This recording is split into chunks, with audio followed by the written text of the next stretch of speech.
I really like the fact that we have a rival in Texas, and even more than that, I like the fact that we've asserted such dominance over them as like really the real Texas team. I understand why you probably switched from Fuel. That's really toxic.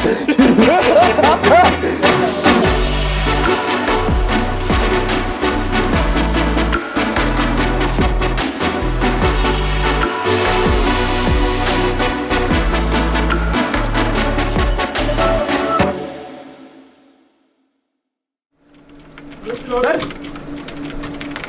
Tracer on a point, and on a point, dead. Tracer. And he heals. I'm flying. He heals still. There's a Mercy on the bridge here. Looking at the cart, looking forward. Before, like last week, our scrim schedule was pretty tight. We had a lot of scrims, a lot of board reviews, a lot of analyzing of what the opponents will do and play. I personally watched like all of the Gladiator games, for example, to see like are there any habits we can exploit, and like is there some scenarios that we can always expect, and there's a lot of valuable information in that. And then we talked about it in the team, how we can use that information to get an edge in the game. They win the game all day. Because we're backing into this, we're not working together, so we feel like we have to go. It's a raffle. Yeah. It's a raffle. Yeah. You know how a raffle Or they works? go, you get a thing. They go, then everyone gets like a ticket, they put it in like a bowl, and then they pick one ticket out. Yeah. I was just gonna ask for a dab. So Don't have to ask for it, they just happen naturally. It's kind of crazy how when teams have like, it's like when you're playing a normal game, you never go for the hold, you know? Yeah. And then like when like the pressure's on you, like start doing it. Yeah. And it actually works somehow. Yeah, like. Ooh! Sebiobi gets the one clip. This is still fine. Oh! Spray, dude. And SBB is a god. SBB is actually the best player in the league. I'm Hey, kidding. what? Look at that aim, dude. The guy's like think about that. That's like a close left pull. It's okay, just give him. That's actually It's really good for New York because they use so many holes.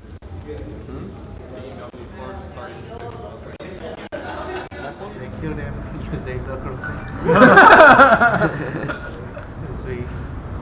Kill them! Yeah, I mean, like, everyone kind of expected that Mayhem were, you know, like at the bottom or whatever, but we still respect them as like players a lot. Like, all of them are really good, you know, like Zupe is probably one of the better Zens in outside of Korea, and then like Tavik is still, many people still consider him the best player in the world. So we had a lot of respect for them, and we prepared for that specifically. With that gone, Vic will fall. Zupe not long for this world either. The Houston Outlaws will hold on second point. Numbani take the lead over Florida, 1-0. Base Force team and Linkser will counter Snipe Logic's one of the best counter widows in all of the game. Already seeing him go off, and Linkser continues to reign supreme here on the offense. This defense is getting whittled. Healing on the point for the Florida Mayhem, and Jake will mop it up. Supercharger on the point as well, so everyone's dealing all that extra damage. And that is a full first point hold for Houston. And I heard like the guy in the back. He was like, "What is fish?" We took our headsets off, and I was like, "Linkser, I'm gonna ask about your fish." And we put our headsets back on. And I was like, "Linkser, is your fish working?" He was like, "Yeah, my fish is working fine." We were just like listening to the guy in the back. Like, "There's a fish. How do we fix that?" Gather around. Suck your time. Okay, I call finish him, and you guys call fatality, okay? Alright. Okay, 3, 2, 1. Finish him! Fatality! I like that. That's a damage boost, but he doesn't need it, but he hits headshots. The tire put the fear of God in them, and they had to use the Valkyrie early. Zeba wanted to get higher out of range. Are you kidding me? What a finish! What a finish from Linkser! As for the Gladiators, our coaching staff, shout out to them.